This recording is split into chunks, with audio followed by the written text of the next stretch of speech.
for taking the time to come and talk to me today. I appreciate you must be exhausted after that. Great set as always. Thank you. Just to, obviously it's a time of change at the moment for Collateral. What does the future hold? A lot of stuff. I mean, if I can get my words out correctly, it's weird because we find ourselves in a position where, when a band loses a member, especially such a loved member, you have to wait. You find yourselves, a lot of bands, it kind of puts a down on, especially the momentum that you've had. But with us, I'm the most optimistic person. You probably, there could be a shit on the floor and I could still go, it's definitely a melted bounty. I always try and see things as a challenge, and to see things as something that I can flourish in and make better. Todd's obviously left. Again, like I said out, to the crowd, that it was nothing down to anything. It was just the fact that we did a massive tour and it hit him. And now, obviously with Louis in the band, so Louis is a phenomenal guitarist. I've known Louis for years. He can do basically anything. We've got a lot of people that are interested in enjoying that are world class. I mean, Todd was world class in his own category. He was a very kind person. I think that's where he kind of molded the band with the crowd, that he was such a kind person away from the band. Playing wise, he just kind of did whatever he fucking wanted to do. Now we've had so many people come and approach us that have the ability that I've never seen before. So in terms of the ability and that's going to be coming into the band, it's going to be a step up, and that's nothing towards Todd at all. Like I said, Todd was a founder of the band and he always will be.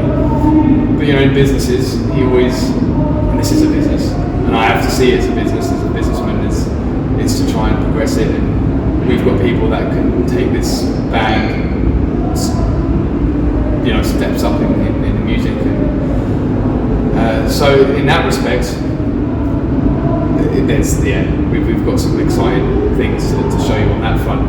There's one guy in particular that I'm really excited about, who his favourite guitarist is Rich Samora, which is my favourite guitarist. You can fucking sing like him as well, so on that respect I might not get him in, but no.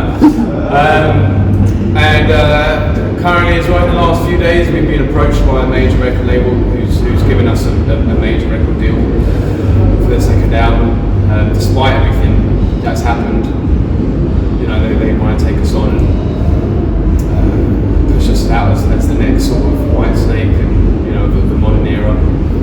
So that's exciting. So on that front, it's all exciting. The second album is paid for and we're enjoying it. The songs are done. The crowd's still behind us. I mean, see out there, even with 2 fucking broken ribs. And so we're having a lot of fun with that. And this year we're doing all the major festivals. Stone Dead. I can't say the other one because it's not been announced yet. I was about to. I was going to shoot myself. But you're not the first person that's made that mistake today. But some major big festivals that we're doing. That's going to help us sort of catapult the whole second album and I guess the new sort of era of Collateral into another stage. And like I said out there as well, this band's not stopping. I'm too. If I've got my foot in it, it's not coming out. And I had 2 broken ribs until my head is cut clean off, and someone puts a mic down on the floor where my head is. If I can still have breath in me, I'll fucking still do it. So it's we'll keep going, and but there's a lot of excitement stuff. And to be honest, we've only been together for 3-4 years. That's crazy. It's a big loss, as a friendship or whatever. And I guess to the crowd, it seems like it's a thing. But you look at bands like Aerosmith and Bon Jovi and stuff like that. With 40, 50 years, we've been together for a tenth of that time. So it's still very new, and we're still trying to find the perfect sort of combination, and it will happen. Yeah. So, on a more light-hearted note then, if you could support any band, alive, dead, upcoming, famous, who would it be?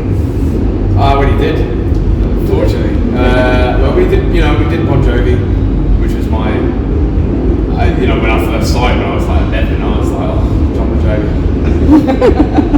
And he's unreachable, and I found myself in the same room with him, and spoke to him, and I was like, this is mental. I mean, that happened, but then we did Phil X, who's now playing guitar for Bon Jovi. We did Skid Row, which was a big influence of mine. We did Heat as well, which is the second biggest influence of mine. I mean, I think now, if I was to be able to support anybody in any sort of sense, would be Rich Sambora. I just, and I went to go see him the other day.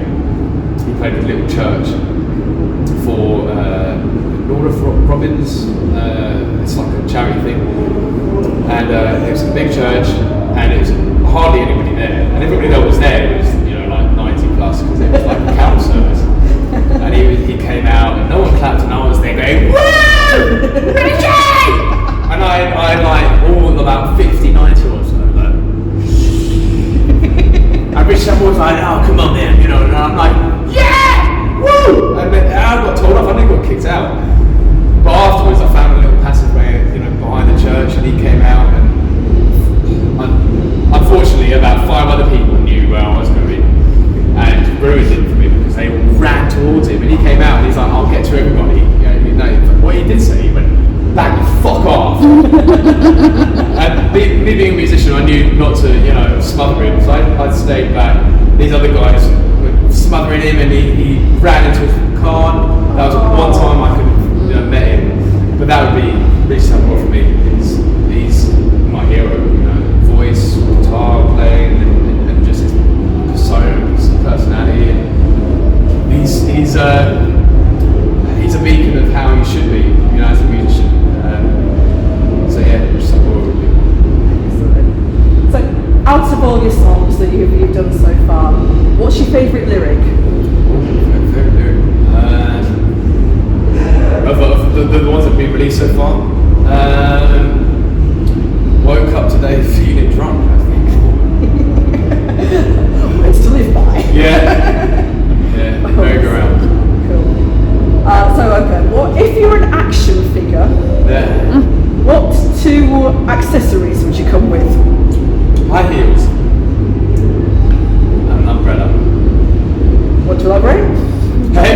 Do you want to elaborate on those? I just hate getting wet. Oh, that's good enough. And I think high heels, just, if you wear high heels, I'm happy with my sexuality, so just says a lot, so high heels and an umbrella, I'm not getting wet, I look badass. Perfect. Yeah. Okay, bacon sandwiches, real or plant-based if you prefer, ketchup, brown sauce. Ketchup. Fuck brown sauce. Brown sauce is whoever fucking invented brown sauce. Fucking hell. Ketchup and actually, to be fair, the vegan one. The vegan sausage. Did you say? Because I can't stand the gristly bits. Every time I order the full English, it's always a vegetarian breakfast. Because then I know that I'm not going to get one of those weird bits in my high heels. Yeah, absolutely. Yeah. Okay.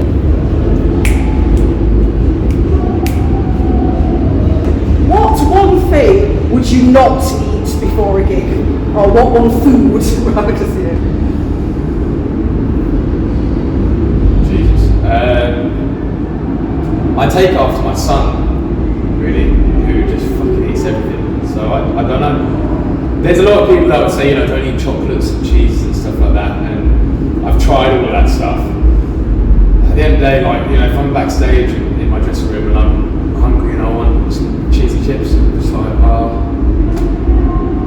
it. Yeah. I'd go for it. So there's nothing really. I don't know. Maybe raw sardines. That would be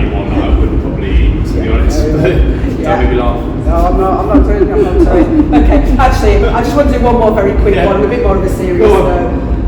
Okay, so I'm part of a music school that has a lot of upcoming kids, singers, guitarists, bass players, really going for it, and they've got talent enough to make a shot at it. What advice would you give them? Do you know what? It's, you continue through the nose.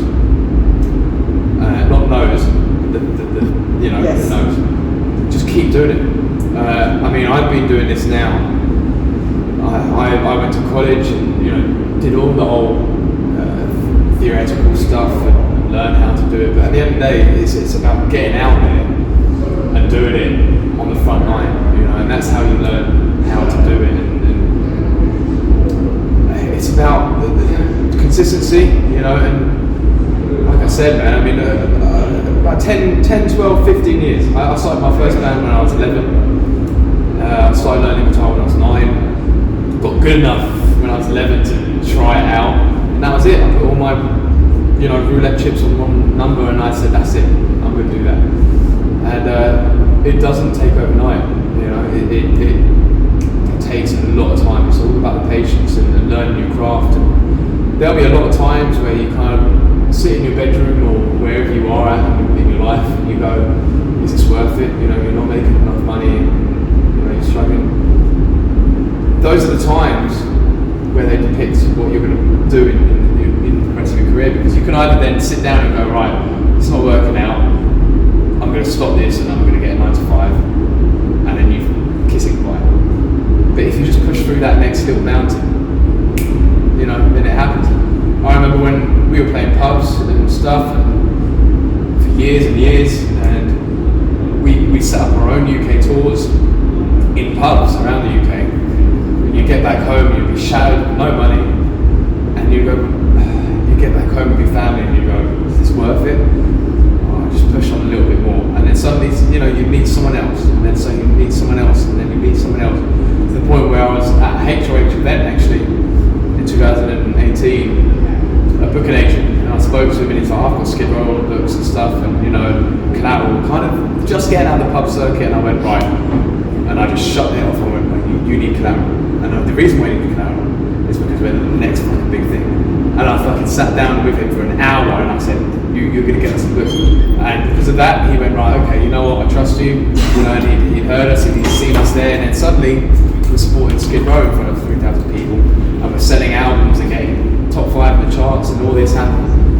And that was, it's years and years and years and years and years, so it's all about the persistence. That's all it is. Well, I think a lot of us are really glad you kept going through that. Brilliant. Thank you so much. Really appreciate taking the time. Hope you're better soon. Thanks. Go rest. Peace out. Love you.